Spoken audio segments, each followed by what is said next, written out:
Hello everyone, I'm Robert, and today I will be, or for now at least, I'm going to be discussing a few of the disadvantages in their proposal and a little bit of the how the workability of the proposal just doesn't work. So firstly, I'd like to get into the first disadvantage, and that is that minimum wage would actually increase poverty. I understand that they said that it would decrease it, but here's a few examples why that's actually not accurate. So if the minimum wage is increased, hours will be cut, and employers will be forced to lay off employees. And this is coming from David Newmark, Chancellor's Professor of Economics at the University of California, Irvine.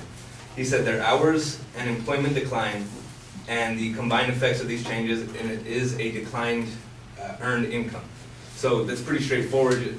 If businesses are forced to pay more, they're eventually just going to have to start laying people off.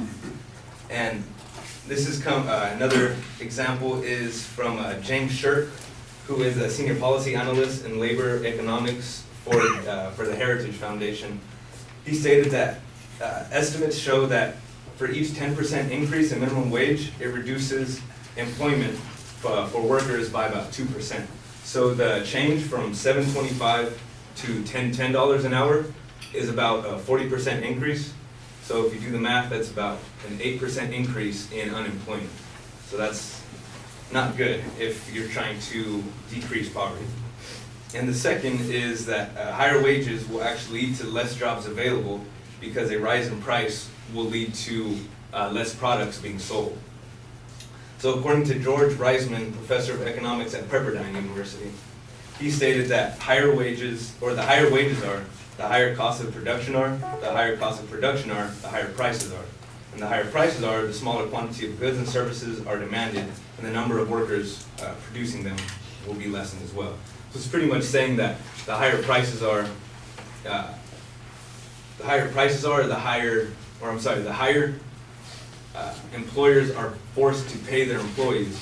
That's going to spike up prices in the products or goods, which will lead to less of the products or goods being sold, and the less products being sold will lead to less employees being needed to either serve this good or produce the product. And lastly, I want to get into after the 2009 federal increase to $7.25. This is from Lauren Carroll, writer for PolitiFact.com, and a graduate from Duke University with a major in political science. She stated that after 2009, a reported 70,000 jobs were lost over that year's time, and she did say that it could be more, but that was only reported 70,000 jobs were lost after that federal increase. So that's just the first disadvantage, that poverty will increase if minimum wages increase as well. And my second disadvantage to this proposal is an increase in minimum wage would have a negative impact on high school students, giving them extra incentive to drop out and attempt working this minimum wage job. So since they'll see this extra incentive to gain this money, they'll just drop out instead of finishing school. According to Mark J. Perry, professor of economics at the University of Michigan in Flint, the attraction to higher wages from minimum wage legislation reduces high school completion rates for some students with limited skills, who are then disadvantaged with lower wages and career opportunities over the long run if they never finish school. So this, in turn, is not good because more of these kids are going to be trying to drop out of school because they may be in poverty. And the more they drop out, and as I stated, there's going to be less jobs available. So the more they drop out, they're just finding themselves stuck in poverty because either the jobs aren't available or they're just straight up out of school.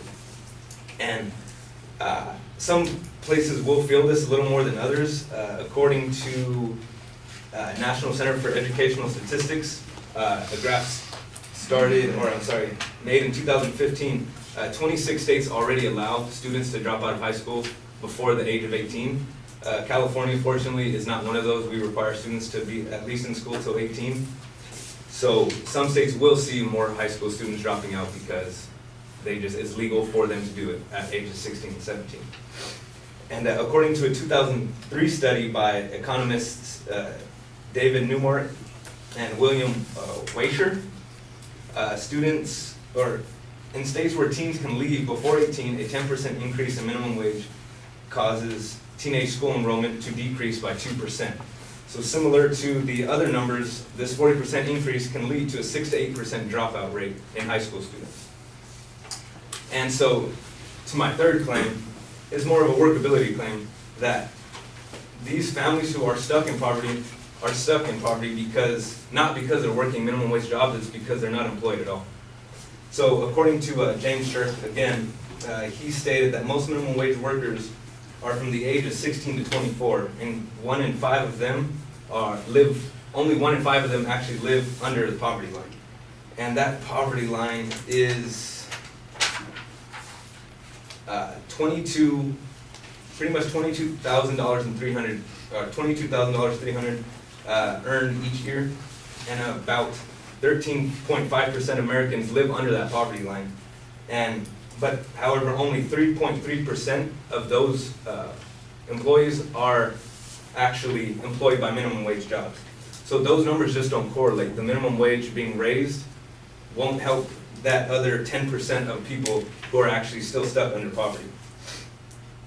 And raise the minimum wage would not allow these people to find employed jobs or to find jobs, because most of these benefits to people who are receiving the boost in pay are people who aren't even actually stuck in poverty, because it's those teenagers who are going to school or going to college, and they are 16 to 24 years old, not the parents who have the children and actually need the money, who are stuck in poverty. Thank you.